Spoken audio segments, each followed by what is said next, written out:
Jigar maza qilib o'tirdik-a. Odamlar o'rtog'iga o'xshab shotni to'lab qo'y. Nima? O'tgan hafta ham men to'laganman. Undan oldingi hafta ham men to'laganman. Sen biror marta to'laganingni eslayman. Minnatmi? Chiqarib beryapti. Kerak emas unaqa. Jigar, qara, bir pasda kelib topibmiz.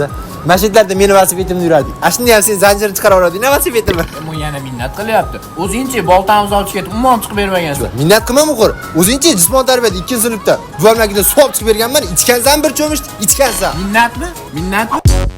Nech pul bo'libdi? Tamam, son 28 ming bo'libdi. 28 ming. 28 ming bo'libdi. Berib yubor, o'ka safar ham men berdim-ku. Yana minnat qilyapsanmi? Sen ishing bilan borganda sen to'laysan-da. Hozir ham qizingga shikolat tashab kelyapmiz. Minnat qilmayman qo'r. Yoshlikdan hisoblasang minusda chiqasan. Yoshligimizda esingdan bormi, ro'za aytganimizda 4 ming so'm pulni o'g'irlab ketgansan. Qani o'sha pul demayapman-ku.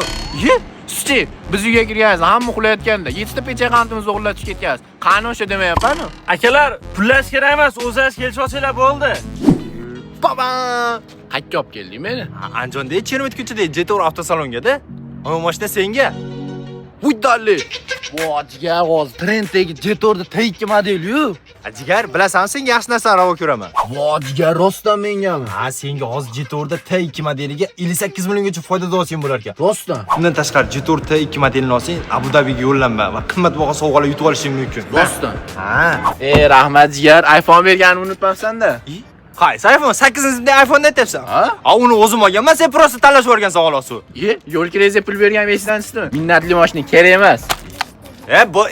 Hazlashdan to'xta bo'pti. Akalar, do'stligilar aka do'st emasin, mayli, sog' bo'linglar. Rahmat aka.